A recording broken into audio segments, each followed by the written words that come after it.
আহ, বন্ধুরা, উম, আমার এই ভিডিওটিতে আমরা দেখাবো পরীক্ষার পরবর্তীতে আমরা কি কি কাজ করব। পরীক্ষা তো হয়ে গেল, ইনশাল্লাহ। হয়ে যাওয়ার পরে কিভাবে কি করতে হবে এই বিষয় নিয়ে। তবে আমি একটা জিনিস আপনাদেরকে বলে রাখছি, সেটা হচ্ছে কি যে আমার এই ভিডিওটি যে এখানকার সমস্ত কিছু এক্সপ্লেন করবে তা না।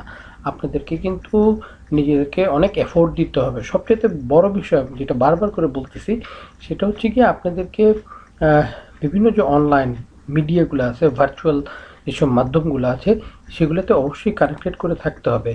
আপনাকে বিটিআরসির যে ওয়েব পেজ, সেখানকার যে নোটিশ বোর্ড অংশটি আছে, সেটাতে আপনাদেরকে সবসময় নজর রাখতে হবে।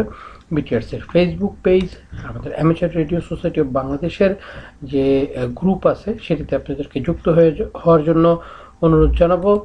আর এছাড়াও যে ফ্যান পেজ, সেটিতেও আপনারা যুক্ত থাকবেন। তো আমি এখন যেসব বিষয়গুলি নিয়ে আলাপ করব, সেটি হচ্ছে কি যে পরীক্ষার পর আপনাদের কী কী করণীয় আছে। প্রথমে হচ্ছে গিয়ে যে থিওরিটিক্যাল বিষয় তো হয়ে গেল, পরীক্ষা তো দিলেন। এবার কিছুটা জ্ঞান অন্যান্য বিষয় নিতে হবে। যে যারা সিনিয়র আছেন তাদের কাছ থেকে, যাদের কল সাইন আছে, হ্যাঁ, তাদের কাছ থেকে বিভিন্ন রকমের ইনফরমেশন, তথ্য জানবেন। তারপর হচ্ছে গিয়ে যে কিউএসও বলি আমরা, যে আমরা যে যোগাযোগ করি, কথাবার্তা বলি একজন হ্যাম আরেকজন হ্যামের সাথে, বা পৃথিবীর বিভিন্ন প্রান্তের হ্যামদের সাথে, সেই কিভাবে কথা বলতে হয় সেই বিষয়গুলা। তারপর হচ্ছে গিয়ে যে বিভিন্ন রকমের ডিভাইস, আপনার হচ্ছে গিয়ে এইচডি আছে, বেইস আছে, এই যে আমরা রেডিও যোগাযোগ করি, হোম ব্রিউ নিজেরাও ডেভেলপ করা যায়। হুম, এইসব বিষয়গুলো সম্বন্ধে একটু জ্ঞান আহরণ করবেন। তারপর হচ্ছে গিয়ে অথরাইজ ডিভাইস কোনগুলো আছে। তো আমি এখন যাচ্ছি হচ্ছে আপনাদেরকে রেজাল্টের যে বিষয়টা সেটিতে।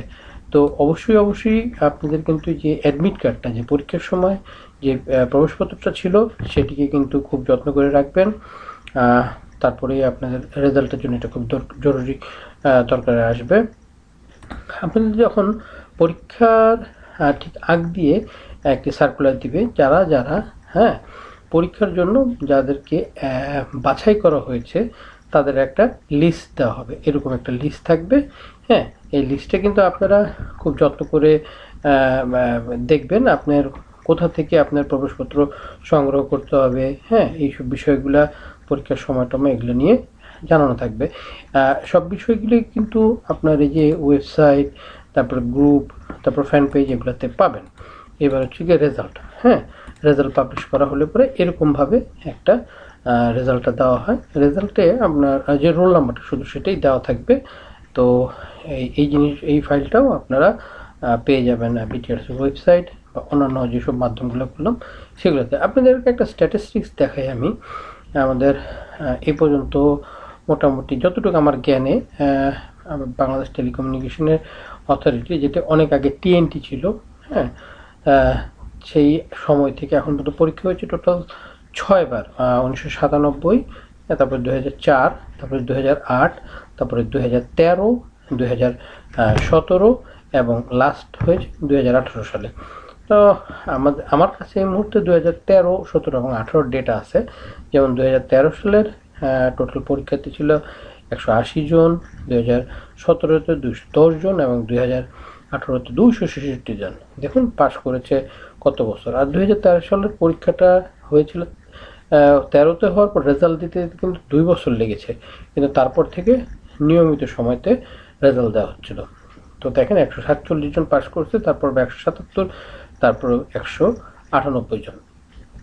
2017 এবং 2018-র একটি এত সংখ্যক পরীক্ষার্থী এবং এত সংখ্যক পরীক্ষার্থী পাশ করার পিছনে আসলে অ্যামেচার রেডিও সোসাইটি বাংলাদেশের একটা বিশাল ভূমিকা ছিল।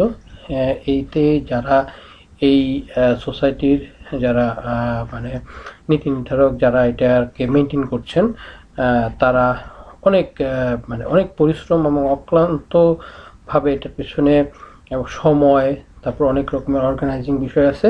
এগুলোর জন্যই এই এই এই 2 বছরে সর্বোচ্চ সংখ্যক, আমার তো সঠিক তথ্য প্রমাণ দিয়ে আমি দিতে পারছি না আপনাদেরকে, তবে 2017 এবং 2018 সালে সর্বোচ্চ সংখ্যক পরীক্ষার্থী পাশ করেছে। এইটি আপনারা মানে এটা একটা রেকর্ড আর কি।